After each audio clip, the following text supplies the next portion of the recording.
everyone, and welcome back to another episode of The Crossroads. I'm your host, Rashida Green, and this show is for and about environmental justice and those who fight the fight with skin as melanated as the days are long. Knowledge is power, and we are breaking down stereotypes one episode at a time. So for this episode, everyone, we are getting into a subject matter that is near and dear to my heart, unfortunately, which is mass incarceration. So when I started this podcast and really when I got into my master's program, it really got me into it originally, wanting to know more about the connection between the environment and mass incarceration. There's so many, we hear so many discussions about the intersections, and everyone wants to talk about how things intersect.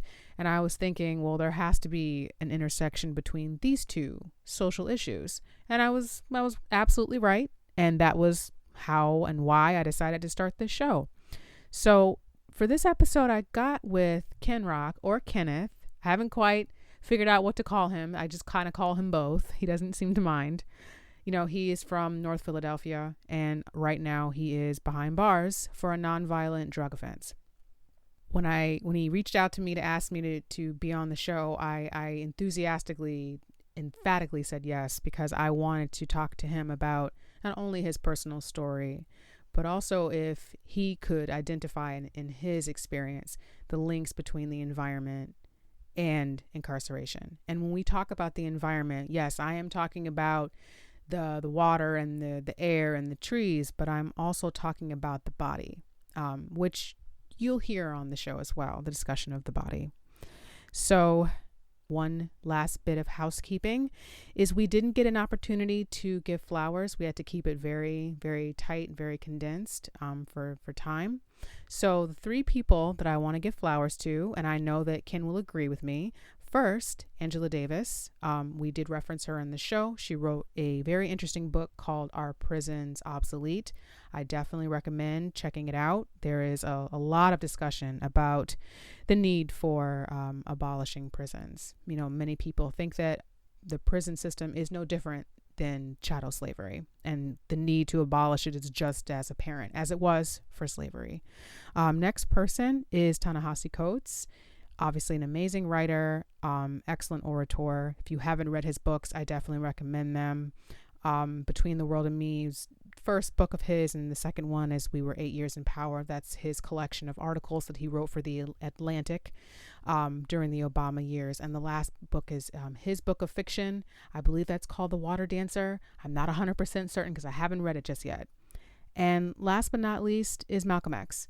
So I'm sure many of you have already watched the documentary on Netflix, and even if you didn't learn anything new, if you knew all the information and the documentary didn't do anything for you, I hope it still gave you insight into a man who was doing his best to not only uphold and stand up for what he believed in, but also for trying to be a strong Black man and a proponent for his family and himself. So it was an excellent documentary. Ken mentioned him as someone that he admired, and I would be remiss not to bring him up.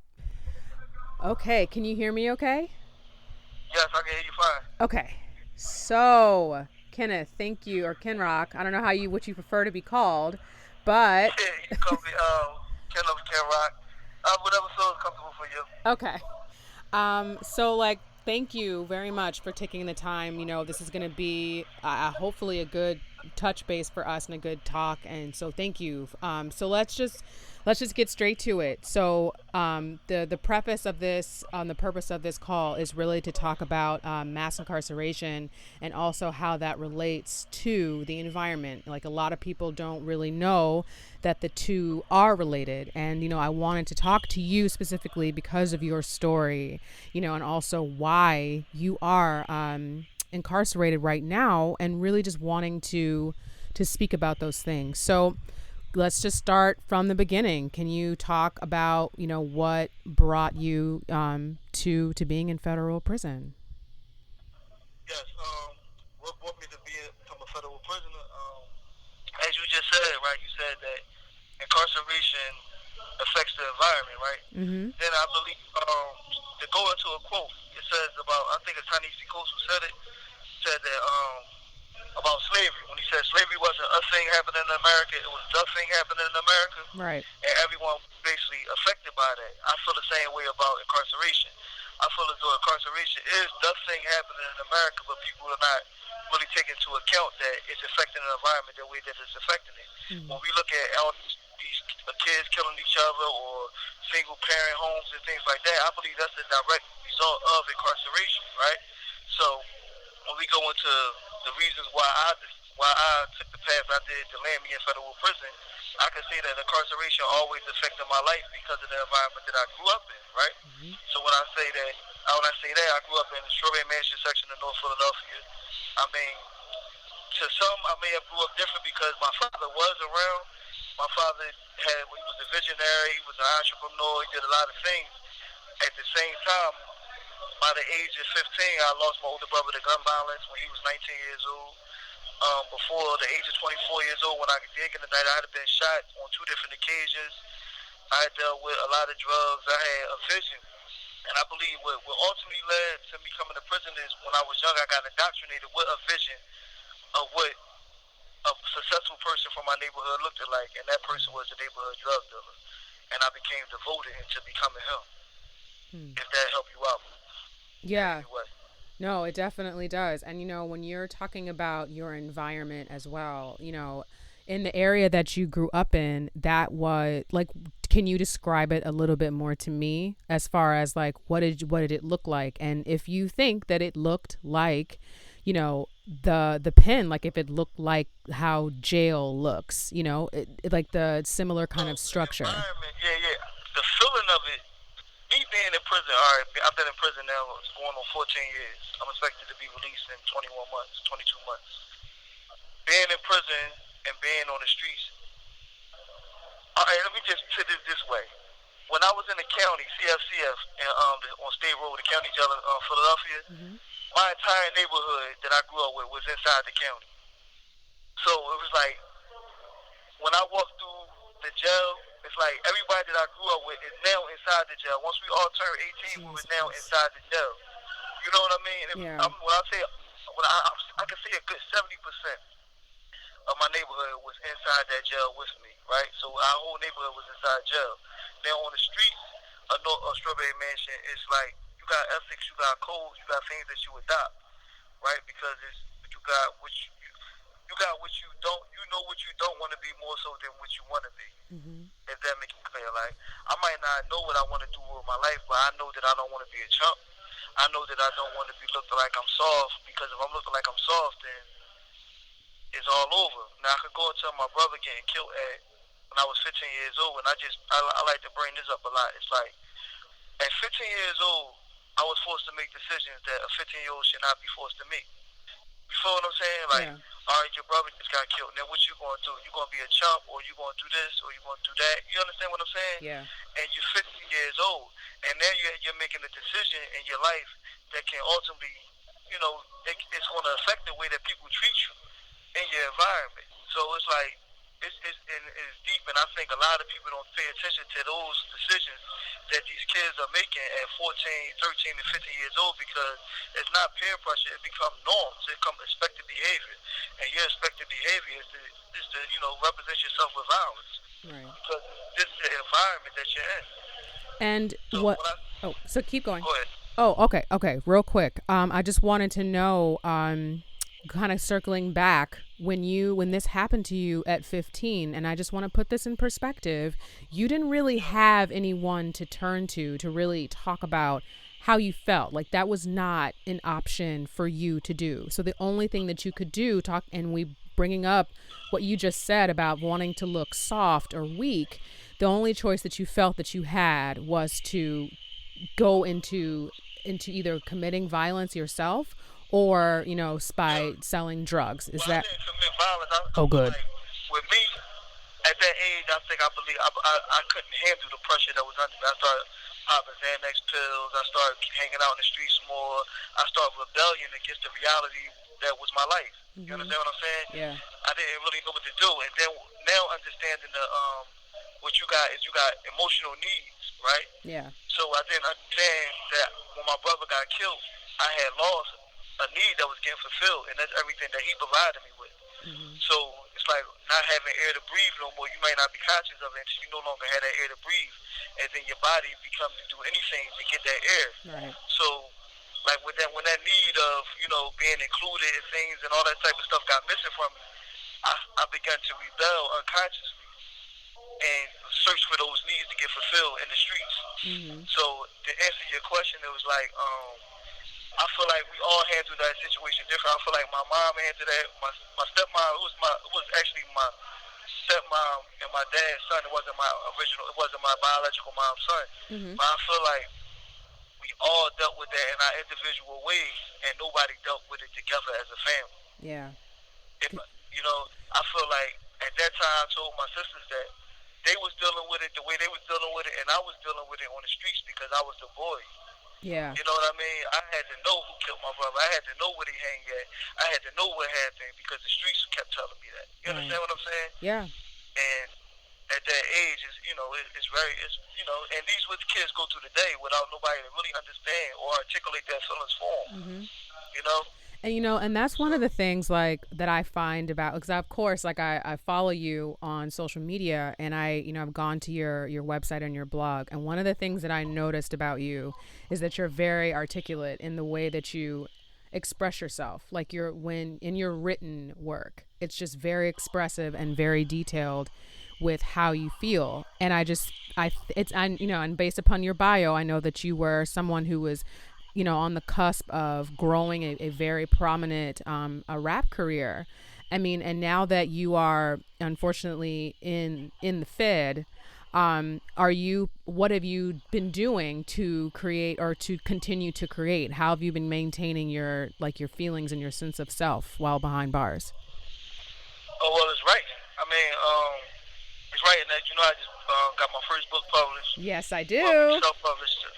Yeah, you can still be that. I feel like the way I now is like just sharing my experiences, and like I teach. I became a certified life coach, and I also created curriculums. I had over 2,500 hours of facilitating classes.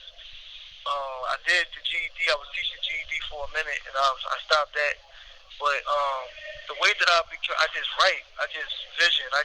I want to put something together that I can come back to my neighborhood with that's going to last longer than I last, and help more people than I could possibly help in my lifetime. That's like my ultimate goal. I feel like I led a lot of people down the wrong path that I was led down at the same token. Mm-hmm. So I feel like I just want to show them, like, listen, we might think it's cool because we're told that it's cool, because and everything that we think is cool is only benefiting other people who live a totally different life than we live. Right. Right?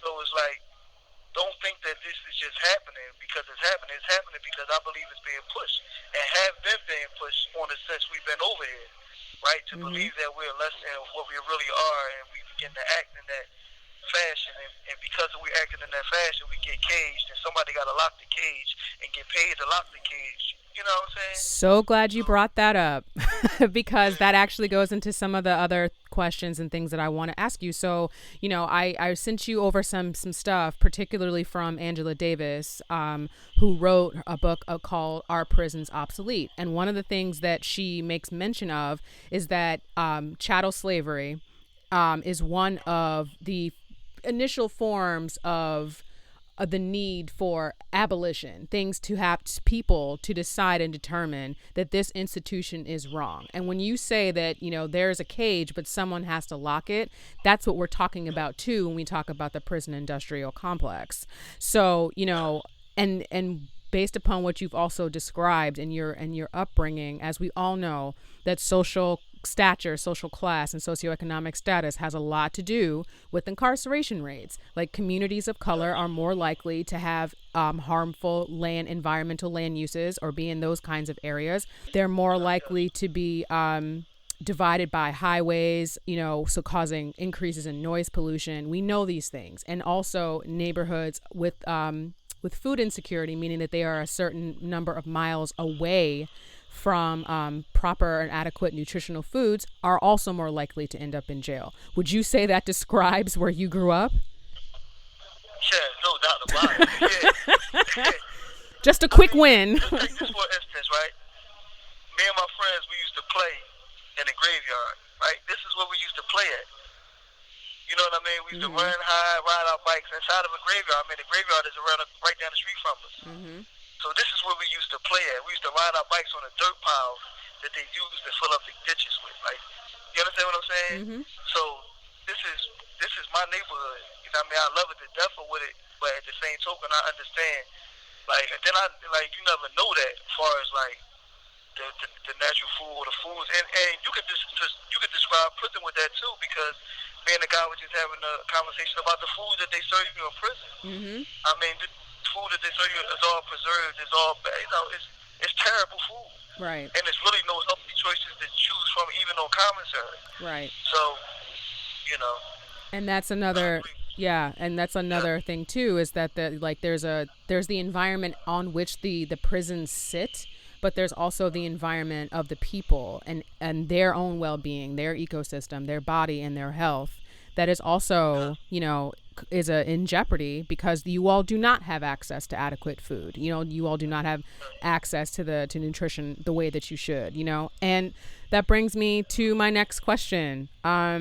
Do you think that there is a need for prisons? Do you feel like prisons are a place that you personally feel like you have any form of rehabilitation? I feel um that's a very tough question, because I don't get me wrong, I ran into some people in here that I'd be like, yo, this is crazy. But the people that I run into the most, like, for instance, real fast, I just had a cellie. He was a 65-year-old white man that I caught in the cell drawing naked pictures of women and putting little girls' faces on them. Ew. You feel what I'm saying? Yeah. And he's been getting locked up for the last 30 years, but he's ready to get out again in 5 months. And he just keep doing it and doing it again. You feel me? But these are the guys that they keep letting out of prison. Yeah. You understand what I'm saying? Yeah. So it's like, whoa. Yeah, for me, I believe like prison reform is 100% needed, because I was thinking about the question is like, how do you look? What is the question? Could be, what is prison, Hmm. right? And how do you look at prison, or what was prison designed to do?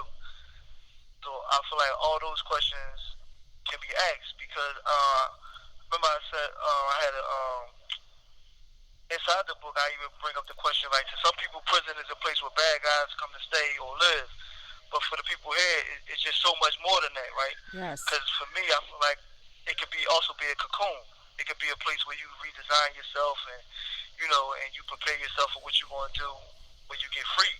But Mm-hmm. I do believe that prison should be reformed, and I believe that a lot of times community, like the communities, put the responsibility on prison to reform, like with programs and stuff like that. But my question is always posed: why would they? Why would they want to reform a prisoner when prisoners are their bank account? Right. You understand what I'm saying? Yeah. So if I believe that prison should be reformed for its programming, then our community should be coming into the prisons more and educating us while we're in here, more so than relying on the same people who benefit from our incarceration to help rehabilitate us, so to say. Yeah, and I agree with you. Some of the things that we've talked about in my grad school program was more related to what's called a just transition, which is moving away from things that are just basically fucked up and take away from the community. And I would definitely put prison in that category because it takes people away from their families. It takes them away from their community. And in your case, you're a father, which is, part of the reason why you wrote your book, which I do want to talk about. So like, can you talk Yes. about your experience being a father and having to do so in your situation? Yeah, all right. My situation with my kids, I have three sons. My oldest son is 18 now. He was 5 years old when I got locked up. My middle son is 13, and my youngest son is 12, and he was just being born when I got locked up. And I mean, being a father in prison, I would say it's the hardest part of my incarceration, because of the regret that comes with it, right? when you start to realize the damage that you do to your kids, you start to regret it, and by you regretting, you become guilty, and by you being guilty, you start to spread that energy into the lives of your children when you talk to them. Hmm. You know what I mean? So Yeah. it's like it's kind of a domino effect. And then on the same note is the mother of your children. They're facing certain challenges that they solely blame you because of they're facing. So that causes a tension in y'all relationship as well. And a lot of people are not really understanding on what's going on both sides of the room, and it just becomes adversarial. It just becomes a confrontation. So these are some of the things that happen being an incarcerated father. And another thing is, I once read a book. It's called "Doing Time on the Outside." Hmm. I'm so sad that I cannot remember the author name right now. But We'll find it and I'll put it in the notes, in the show notes. yes, it's a great book because it talks about the stigma that comes along with your children, what comes Yes. along with family members of incarcerated and all the things that they go through. And on the inside, it's easy for the incarcerated man or father or maybe even mother in cases to feel as though they're the victim in the situation Right. more so than the kids. Because it's easy for me to say, well, my son graduated today and I wasn't able to be there, versus my son graduated today and he wasn't able to see his father there. Hmm. You understand what I'm saying? Yes. So it's things like that, and that prompted me to write the book, and it's things like that that I experienced, like not being able to watch Karate Kid with Jaden Smith. I mean, Jaden Smith. I mean, that's a movie that I can't watch. It's hard for me to watch because it reminded me so much of my son. Hmm. Watching certain commercials on, I remember it was a Walmart commercial when the fathers is taking their kids to the delivery desk, like they order something from Walmart, Hmm. and they go to the desk and they with their sons and their kids just buying gifts. And then you think about, well, damn, my son is not able to experience that because of my decisions that I made. Yeah. So these are things that you go through in prison, as far as, but a lot of people are not aware of these things and not able to articulate them, and it becomes just a bad energy, and it becomes solely about them. So it's things like my experience in prison is, I mean, it's an experience, and it's an experience that millions of fathers and millions of children face every single day. So it's like that's my thing with that. Being an incarcerated father, just I missed out on their lives, and I mean, it's sad at the end of the day. Yeah. I in my personal life, my father wasn't around. He wasn't, behind bars, which is always something that Yeah, he likes to like brag about, which is always yeah, interesting, but in another talk show. But, my uncle was. And one of the things that, I know for a fact is that he was separated from his son and didn't get to watch him grow up either. And, one of the things that he said to me was that, when you get out of prison, you cannot walk, you have to run. And I think he was really talking about that in terms of, finding a job, getting yourself together. Do you agree with that? What are your, are you afraid of coming out and being out on the outside, or how do you feel about it? I mean, I'm so glad. Right now, this is what I'm going through. Right, with a female, I feel like she's a great woman, right? Mm-hmm. And but she has her own things that she's going through, right, Right. in life. And I don't want to just come on her things, but I was telling her today, like, I don't feel as though I'm ready or I'm equipped enough to come home and face everything that society is going to drop on my lap, Right. as well as everything that you're expecting from me, because you're expecting from me to be a 38, 39-year-old man coming home. When really I'm Yes. not that. Yes.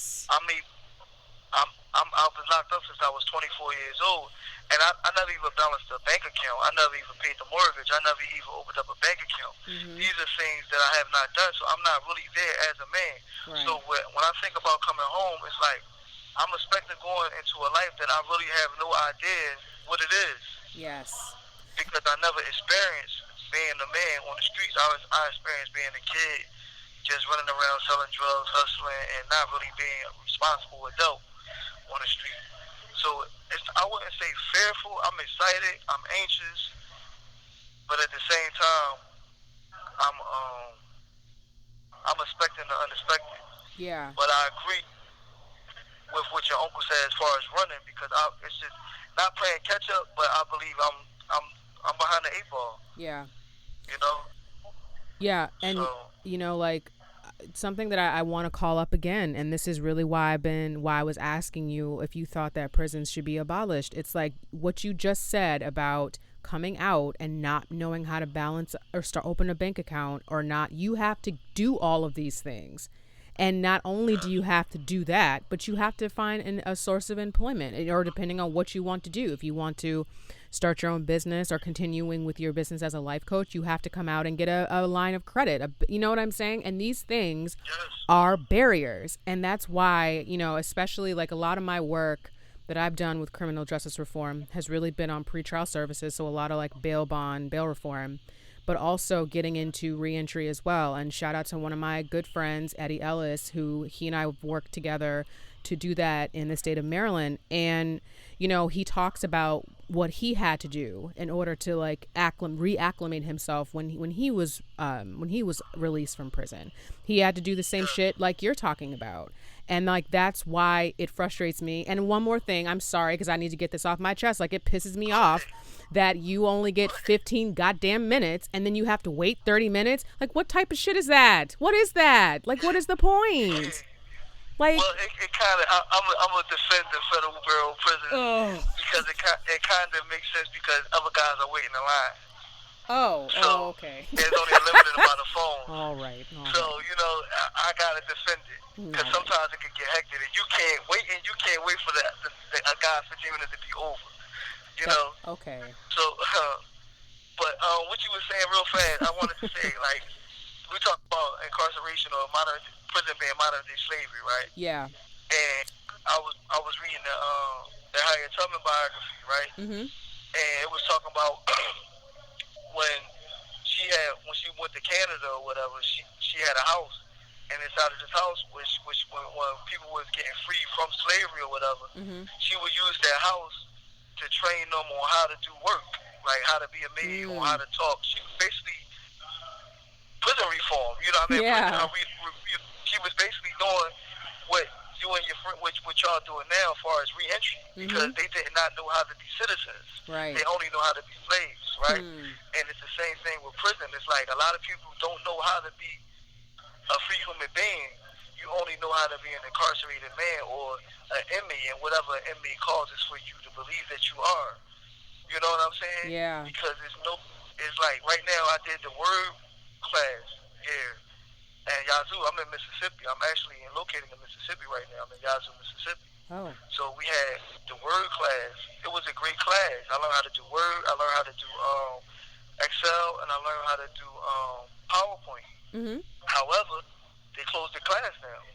So nobody, and it's like I even feel like that with social media. There's no classes on how to operate social media or this and the third, and I kind of relate that to if it's modern day slavery, then you're not teaching people how to read. Come right? on now. Yeah. And so if you're not teaching people how to read back then, if you're not teaching me how to operate in technology, then it's the same realm. It's just a different era. Right. Because how am I going to live life out there and not know how to operate technology? Yeah. You know what I'm saying? So I'm behind the eight ball again. Yeah. If I don't know how to turn my TV on, if I don't know how to open up a refrigerator, if I don't know how to start a car, you know what I'm saying? So, I mean, this is the reality of mass incarceration today that is really holding us back. And I mean, but it's a reason for it. I mean, I can't expect, you need a civil war, so to say, to end it. It's not going to end. Why would I end something that's $1 billion operation and I'm prospering off of it? Right. For what? Right. I mean, you're absolutely right, because there's a lot of money that goes into and investments that go into prisons, even just like the food, the land that the prisons sit on, the employment that it brings to the small towns that a lot of these prisons are located in. Then we look at where the towns are at. Yep. Right? We look at where the towns are at and where they're located at. And, they're basically rural areas, majority white. Right? Yep. And then we're taking those bodies, those census counts from the urban neighborhoods, and we're putting them in these rural areas, which in turn bring them more representatives to the House of Congress, get them more tax dollars, help their schools out, and this and the third. And that's why I say that we call it a game, but the only ones that continue to get played is us, and we just continue to do it because we just been indoctrinated with this belief that's really killing us and hurting ourselves. Yeah. And this is like, I really want people to know that, like, we playing ourselves. And I look at it like, I was in McKean for 5 years. That's in Bradford, Pennsylvania. Mm-hmm. A rural area, and I could look at a kid come in like with my age. He might come in 23 years old. He might have 20 years, 25 years, and then I look at a kid come in for them and work, and he'll have a. I just look at it like, damn, he coming in here with a 20, 30 year career, Yep. and you're coming in here 20, 30 years time to do it. Y'all the same age, and for real, the only thing that's is environment. Yeah. You know what I mean? Yeah. Because so. And you know something. something. I look at it like, No, keep going. Keep going. I'm listening. No, go ahead. I'm listening to you. Okay. So another thing I wanted to bring up too, and kind of talking about my family and experience, was also a bit of the shame associated with it. And I wanted to know if you have, in your experience with your family, kind of had that similar feeling, or at least that feeling expressed to you, of feeling shame or embarrassment behind you being incarcerated. The phone will hang up in seconds. No. If you want, I can call back. If yes. You want. All right, I'm calling back at 45. All right. Thank you. I'm at 8 o'clock. Okay. Sounds good. Well, 9 o'clock your time, I'm out behind you. Okay. All right. Cool. Hello? Hey. Yeah, how you doing? Good. All right, here we go. Yep. All right. So the last time we left off, we were talking about just like the stigma of shame associated with having a family member or loved one incarcerated. And I wanted to know from your perspective if you've had that experience with your family, particularly right now because you're so far away from them. I don't really know. I kind of, maybe, I don't know. Maybe in my environment, what Strawberry mentioned, it might become the opposite. Mm-hmm. You know what I mean? It might be more so. Well, I'm talking about with the youth now. Maybe my mom or something like that. Maybe she might be at a sentence, and she may be ashamed to say, "Well, my son is locked up," or so to say. And I remember one time my grandma told me this. My grandma passed away a few years ago, but she told me this before, like when I got locked up, and she was saying, "Dad, I can't even be proud of you no more." You know what I'm saying? Mm-hmm. Because I was getting in trouble in this and the third. And that's one of the reasons why I wanted to do something positive, was for my grandma to be able to say, you know, well, look what he's done. But I really don't know. I really don't know if they had to deal with those situations, but I'm pretty sure they have. Right. But also, I kind of feel like, all right, for instance, just think about this one time. My oldest son graduated from LaSalle College High School, which is a prestigious high school. I mean, he was on a $20,000 a year scholarship. Wow. And yeah, and it's in, you know, the alumni that went there, like the guy who created the barcode. These are the type of guys who graduated from that school. So anyway, they're not really used to dealing with, you know, a child like my son or whatever. Yeah. But anyway, his essay to get accepted to that school was speaking about coming up to see me on visits. You know what I mean? And he expressed within that essay how he come up on a visit and he'd be sad and he'd go to his room after the visit, and then I call and I talk to him, but he don't really want to talk to nobody because the energy and emotions that he feel after the visit. Right. So these are things that he was going through involving it. I really don't know about situations where he may have felt that stigma of embarrassment, so to say, of me being arrested, being incarcerated. And since you are closer than ever to being released, something else that has come up in some readings is this concept of wanting basically like a rite of passage. Like when you graduate from high school, you usually there's a ceremony involved. There are ceremonies, you know, when girls turn 16, there's a sweet 16 party. That there's always these passages in life to celebrate major milestones.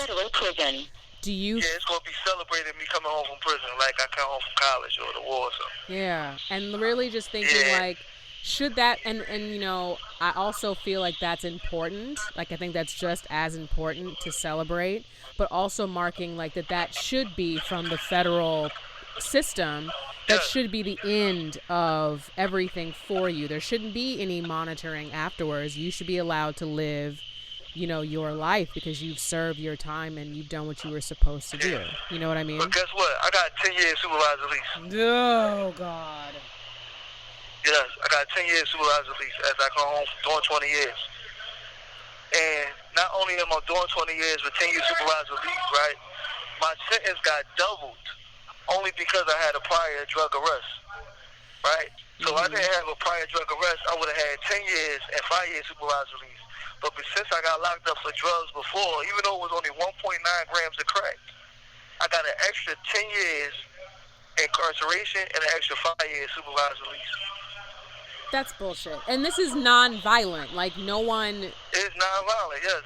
But it's like right now I'm doing time for something that I did 11 and a half months for in the county when I was 19 years old. Yeah. Oh my God. And it's called the 851. And it's your second time getting locked up with a drug offense, you get double the time. So now I'm doing 10 years and 5 years supervised release basically for 1.9 grams of crack cocaine, which is equivalent to like probably $30. That's stupid. And also, let's just get into it real quick and say that there is, if you're looking at the chemical compounds of crack and cocaine, there is a very slight difference. It is not that big of a difference in the compound. It's just the its appearance and the effects that it has. But that's it. That is literally it. Yeah. Yeah, who's smoking and who's selling? I mean, let's keep it real. Yeah. Who sell crack cocaine and who sell it? But at the same token, like I was telling guys here, like earlier, me and you, we was talking about the business of incarceration, right? Yeah. And just think about, I put the money on the phone. Just think about, we've been talking on the phone. I'm probably just gonna be going on our 45th minute, or whatever. But this gonna cost me a total of $10, right? Jesus. Yeah. So now what you have is, like I was reading in the book, Doing Time on the Outside, it says that incarceration is basically an invisible tax on poor people, right? So it's saying, and you have on a yearly basis or whatever the contract is, you got like AT&T or Bell Atlantic. These phone companies is bidding for these contracts because they're lucrative as fuck. Yeah. Yeah. So when we talking about incarceration, we talking about billionaires. We talking about, you know what I mean, like Bell Atlantic, AT&T, and the hotel industry. All these industries that prosper off incarceration because when people come visit their family, they stay in their hotels. Right. So it's boosting it's everything. Prison it goes too deep. I always use the phrase that everybody is making money off of us, but us. Right. Yep. And that's what incarceration is. So. I mean, then when you think about I even right now I even start to look at the movie industry. I start to look at TV shows like Snowfall or these TV shows that that make millions of dollars off of selling this imagery of what crack cocaine is and this, that, and third. And at the end of the day, I look at it like now look at Hollywood making millions of dollars from this show or this movie. And at the end of the day, how many countless lives done died or got incarcerated and got killed and got murdered and got raped, all because of this product. Yeah. But this product is still making money for the most prominent people in this country. Yeah, I mean, it is literally the American way. Yeah, it's completely the American way. As much as we love to demonize people who sell drugs, we glorify them too. But it's always with the caveat that they'll get caught and that they do time for what they do. But no one wins except these corporations that profit directly off of other people's suffering. Yes. Yes. No one wins but the corporations. And you'd be surprised what corporations are tied into it. Like who? Give me some examples. Just for kicks. I mean, just for instance, Bell Atlantic, AT&T. You know what I mean? Like, you'd be surprised. Like, who would associate AT&T or Bell Atlantic or whatever this phone company is with incarceration? But they make. I'm pretty sure that whatever this phone company that I'm using right now got to be gaining tens of millions of dollars a year from these phone calls that we're making. Absolutely. You understand what I'm saying? Oh, yeah. And then it's just, I mean, the hotel industry, whatever hotels is around these, whatever, this prison right now I'm at, and it's crazy because I made a strategic decision to come here because it's a majority black, community and staff, right? So I feel like, all right, my body is gaining wealth in a certain community. So instead of my body gaining wealth in Bradford, Pennsylvania, where I was at, and the COs and everything that was there despised me for just being who I was, and not understanding that I'm helping pay their taxes, I'd rather have my body go somewhere else and pay the taxes of people who maybe can relate to me. You know what I mean? So because it's funny you say your body. So where is your mind? Like, where do you feel like your mind is? Yeah, my mind is nowhere near prison. I believe I got high ambitions. I believe my mind. I say my mind. I want to be like, my mind is on the tip, like telling me like, yo, you can be great. You can be a great person. You could be. You know, I always remind myself that Malcolm X was in prison. Yes, he was. Right. So at the end of the day, who says I cannot be the next Malcolm X? Yeah. Just somebody who know me. You feel what I'm saying? I look at writers like Ta-Nehisi Coates. All right, Ta-Nehisi Coates was basically a self-taught writer. Yeah. Right? Richard Wright was a self-taught writer. These guys didn't get prestigious degrees to write. They taught themselves how to write, read other great writers, and so that's where my mind at now. My mind is challenging me to be great. And like, speaking of your writing, because it's funny because I'm actually in grad school right now getting my MFA, a Master's in Fine Arts for writing. But for you, you're just someone that's just coming off your raw talent. So like, what has your creative process been as you were writing your book? You Can Still Be Dad, the creative process was, I have a story, like my oldest son mom, her father was locked up. And I remember when we was real young, we was probably like 16 years old, she got a letter from my dad, and she didn't want to read it because he was locked up, and she felt as though that it wasn't beneficial. She was mad at him. And I always told myself while I was locked up, I never wanted my sons to feel like that, right? That how she felt about her dad. So that was my motivation to being the best father I could be while I was in prison. So at the same token, what helped me write the book was my experiences and my going through the process of becoming a certified life coach. And I developed a class and became called You Can Still Be Dad. It was basically the parenting class. And my experiences throughout that parenting class dealing with other incarcerated fathers, basically black incarcerated fathers, because of the unique and the shared experiences that we have. And that's why it's basically tailored toward black incarcerated fathers, because we have a similar background, whether they're from Chicago, Houston, California, Philadelphia, D.C., wherever. We all have this vision and this indoctrinated belief that we have to be, quote unquote, a real nigga. Yeah. You know what I mean? And this real nigga, it controls our innermost thoughts, and we're not really aware of it. So we'll pick this real nigga even over being a good father. Because a real nigga tell us that if somebody busts me in the phone line, then I gotta bust him in the head. Right. But a real father would tell you, like, man, go ahead, man, let him go ahead, and you just go ahead and make your home to your kids. Right. So it's the constant fight. And I believe that the majority of us want to be good people. We don't really understand what it is that we're fighting against. Yeah. So I know your phone, I know that it's going to click off soon. Yeah, you know the beat now. And I don't want you to have to call me back any damn more. I just really appreciate you taking the time this evening to talk to me. And I just wanted to give you one last opportunity to promote your book, and we can wrap it up for the night. It's You Can Still Be Dad, devoted, aware, and dedicated to being the best father you could possibly be. It's a coaching book for rated fathers. You can order the book on Amazon, or you can link it to, I believe, lifecoachrock.com, and you can order the book off of that website through Amazon. And yeah, it's a great book. I got people in South Carolina State Jail right now. They said they writing a review on the book for me. Nice. Because they family members sent it to them, and they really feeling it. I mean, everybody who ever read the book love the book. Everybody who ever been in the program, when I taught the program, love the program, and I believe it's unique, and it's nobody.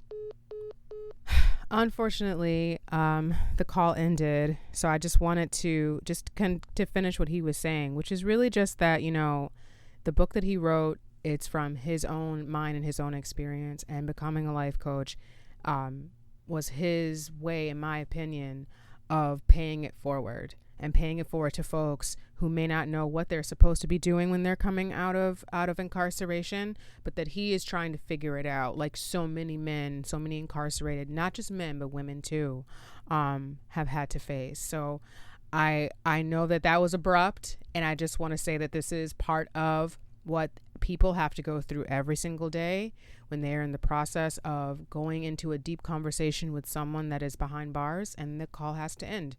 So I want to thank Ken again, and his nephew as well. His nephew is the one that reached out to me on Instagram to ask me if I would want to do this interview, and I immediately said yes, because again, this is a topic that is very, very important to me. I just wanted to take this opportunity to finish what Ken was saying, and really just, again, please get his book. It is available on Amazon. I will have a link in the bio. And to make sense of all the things that we talked about. So we talked about a few things. We talked about the importance of what to do when folks are actually released from prison. And what I mean by that is, how are people supposed to, or what are they supposed to do when they come out? You heard him say that he has 10 years of post-release supervision, which means that for the next 10 years, he has to go to meet his parole officer. They are going to check to make certain that he has employment. He has to be subjected to drug testing on a regular basis, and they're going to check in with him to see where he is living for the next 10 years of his life. This is not even incorporate the fact that he has to find a place to live. Because he is a convicted felon, he can't just live with anybody. He can't just live anywhere. So that's already a barrier to his reentry and reacclimation back into society. So I just want to call all these things up, and we talked definitely about, the changes in environment from the land on which prisons sit, but also the physical environment of the body. And again, I just really, I'm so emotional because this is a topic, of course, that I said that's near to me and near to my experience, but also just because there's so many varied things that go into this discussion, and it's a lot, y'all. It really is. And I'm not going to front. Like I'm tight. Like I am not pleased. And I know he told me not to get mad because, there's other people who need to use the phone, but 15 minutes is not long enough. You can barely scratch the surface in 15 minutes, but we did the best we could. So I hope you all enjoyed this episode, and we'll meet again at the crossroads.